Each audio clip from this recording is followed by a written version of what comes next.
लो दोस्तों, हमारे हिंदू धर्म में पौराणिक ग्रंथों अग्नि पुराण में कई शक्तिशाली नागों का वर्णन देखने और सुनने को मिलता है। और आपने भी ग्रंथों में उल्लेखित इन शक्तिशाली नागों से जुड़ी हुई कई अद्भुत अलौकिक कहानियां सुनी होंगी।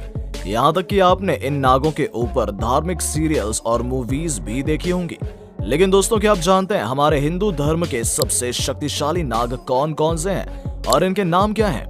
दोस्तों, आज हम आपको इस वीडियो में हिंदू धर्म के 5 शक्तिशाली नागों के बारे में बताएंगे, जिन्हें हिंदू धर्म में नाग देवता के रूप में पूजा जाता है। और इन सभी नागों में से एक खास बात यह है कि ये सभी नाग महर्षि कश्यप की पत्नी कद्रू के पुत्र हैं। तो चलिए दोस्तों, इसी के साथ बिना देरी के शुरू करते हैं ये वीडियो और जानते हैं कि ये पांचों नाग कौन कौन से हैं और इनके पास कौन कौन सी अद्भुत शक्तियां हैं। लेकिन इस वीडियो में आगे बढ़ने से पहले यदि आप हमारे YouTube चैनल पर नए हैं तो इसे सब्सक्राइब करके बेल आइकन दबा दीजिए, ताकि हमारे हर नए लेटेस्ट वीडियो का नोटिफिकेशन आपको मिलता रहे।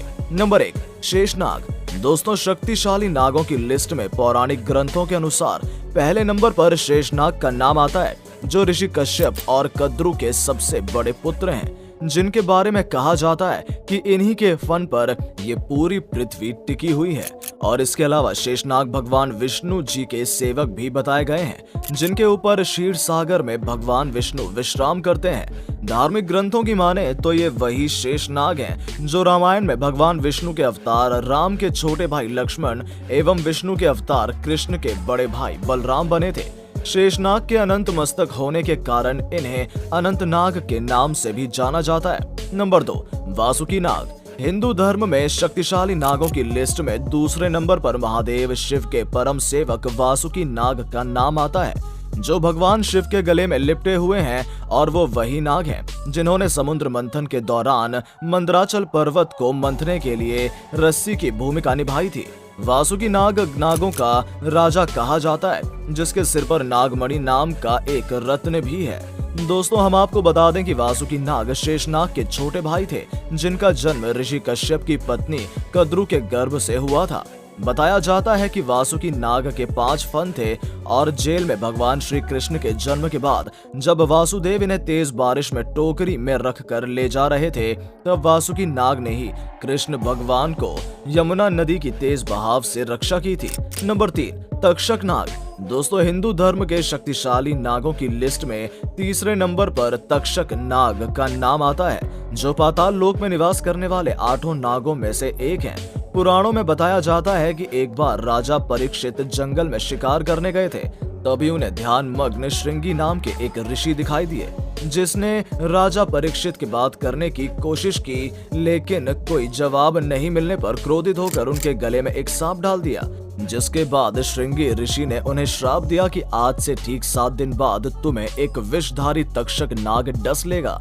इसी श्राप की वजह से राजा परीक्षित को तक्षक नाग ने 7 दिनों बाद डस लिया और उसमें राजा परीक्षित की मौत हो गई। लेकिन परीक्षित के पुत्र जन्मेजय ने क्रोध में आकर एक सर्प यज्ञ का आयोजन किया, जिस यज्ञ में उन्होंने सभी नागों के प्राण की आहुति देनी चाहिए। लेकिन जैसे ही अग्नि में भस्म करने के लिए तक्षक नाम की आहुति डाली गई, तो ऋषि आस्तिक ने आकर यज्ञ को रोक दिया, जिसकी वजह से तक्षक नाग की जान बच गई। नंबर 4, कालिया नाग। दोस्तों, कालिया नाग अपनी पत्नी के साथ यमुना नदी में रहता था, लेकिन आपको हम बता दें कि इससे पहले कालिया नाग रमण नामक द्वीप में रहा करता था। लेकिन पक्षीराज गरुड़ ने कालिया नाग की शत्रुता होने के कारण ये अपने पत्नी सहित यमुना नदी के कुंड में रहने लगा था, जिसकी वजह से यमुना नदी का पानी जहरीला हो गया था और जो भी इस नदी में पानी को पीता था, उसकी तत्काल मृत्यु हो जाती थी। कहा जाता है कि जब एक बार श्री कृष्ण भगवान बाल्यावस्था में उसी नदी किनारे कुछ बच्चों के साथ खेल रहे थे, तभी अचानक वहां की गेंद यमुना कुंड में चली जाती है, जिसे लेने के लिए श्री कृष्ण भगवान यमुना नदी के अंदर कूद जाते हैं और नदी के तल में जाकर कालिया नाग से युद्ध करके उसे परास्त कर देते हैं। जिसके बाद कालिया नाग अपने प्राणों की भीख मांगने लगता है, तो वहीं श्री कृष्ण कहते हैं कि तुम वहीं चले जाओ जहां से तुम आए थे। ये बात शुरू का कालिया नाग डरते हुए कहता है, प्रभु, अगर मैं रमण द्वीप पर गया तो आपका सेवक गरुड़ मेरा वध कर देगा। ये बात सुनने के बाद श्री कृष्ण भगवान कहते हैं कि तुम वहां निश्चिंत होकर जाओ, क्योंकि तुम्हारे सिर के ऊपर मेरे चरणों के निशान हैं, जिसे देखने के बाद गरुड़ तुम्हें किसी भी प्रकार की हानि नहीं पहुंचाएगा। ये सुनकर कालिया नाग अपने पत्नी सहित रमन द्वीप वापस चला गया। नंबर 5, करकोटक नाग। दोस्तों, करकोटक नाग को सबसे शक्तिशाली नाग माना जाता है और इसके बारे में बताया जाता है कि करकोटक नाग एक बार नारद मुनि के श्राप के कारण अग्नि में गिर गया था।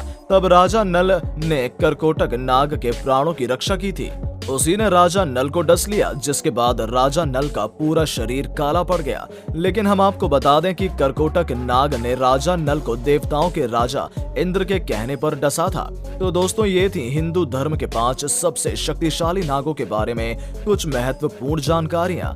आपको हमारी ये वीडियो कैसी लगी हमें कमेंट करके जरूर बताएं और इस वीडियो को अपने दोस्तों फैमिली मेंबर के साथ शेयर करना ना भूलें। मिलते हैं आपसे बहुत जल्द एक नई वीडियो के साथ। तब तक के लिए नमस्कार एंड थैंक्स फॉर वॉचिंग।